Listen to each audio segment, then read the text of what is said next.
And then there, just to talk about drip a little bit more, I got out of a meeting, I believe yesterday, with a development team that are building games for drip. I got a chance to check out the games.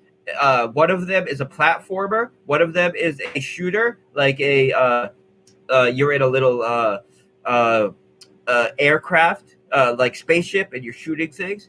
And basically, the way they have their game set up is there's a buy-in, so you pay whatever it is, 2 drip, 5 drip to play the game, like an arcade, and 50% of that drip is burned.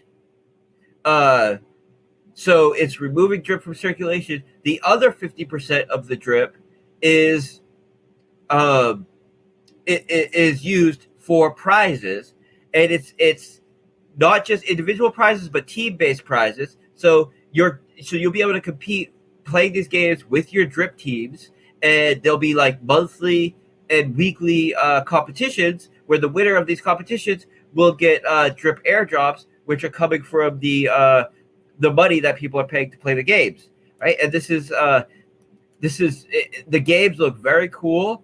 They're quality games that you would play on like a mobile game, or that you would get on Steam. The main thing is that I had to speak with them about is the games. We need to make sure that the games are hardened against cheating, and the more complex you make a game, the more vulnerable it is to cheating, because there are just more vectors to exploit. So the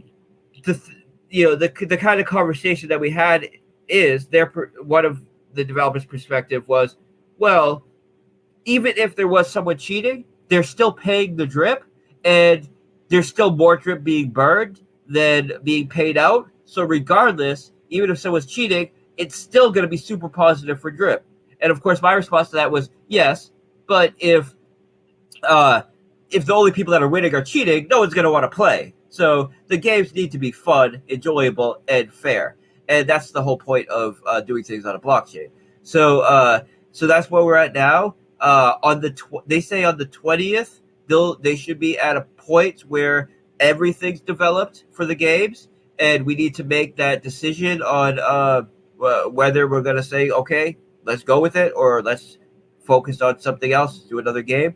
But that's going to be big for drip, and we would love to get that out at the same time as the UI. Now, the fiat on-ramp, we're most likely going to go with the second option, which allows for contract integration. And what that will allow people to do is buy into the game with their credit or debit, so we know it's fresh capital coming in, and potentially get an additional prize in the game, give additional incentives for fresh money coming in, essentially. And there's a lot more we could do on that end as far as creating incentive structures once we have the fiat on ramp. As I already described, the fiat on ramp decisions that we have to make right now is one of them is saying that one of them is saying that yes, they can do the additional integration, but it's going to take 2 months, and it's going to cost a shitload of money.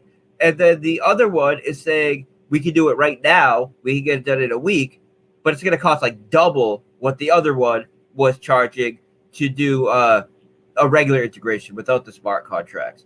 And but I just got out of a call with my development team, and we think that we can get it done in a way that does not require a bunch of extra work from the fiat on-ramp side, and potentially we could get it done for like 90% less. And we're talking about 6 figures, right? So it's not, it's I want to make sure that we're using our money appropriately. We're not just saying, okay, let's just spend $150,000 on this, if potentially we could do it in another way and only spend $10,000 or $15,000. So we're getting it done. You guys should know that regardless of whether we were having this negotiation back and forth right now, the dev team would still be needed to spend this time developing. So it's not, we're just using the time most efficiently to make sure we get the best rate while the team's doing this. But we're cooking on all cylinders now. The whole team is very motivated, and you guys are going to start seeing a lot of marketing and development being delivered, starting with the migration next Thursday. So that's all I got. Next Thursday, we'll be doing the call will essentially be the voice chat will essentially be talking about the migration, right? Because it's going to be happening on the migration.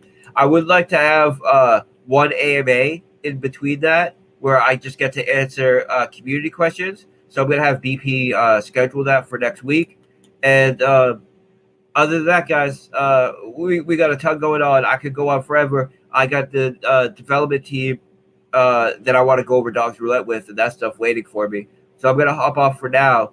But I appreciate all you guys, and I hope you're excited as me. I don't see any other teams out there putting in the kind of work that we're putting in. And now's the time to benefit from that as an early investor. So thank you guys, and I'll see you later.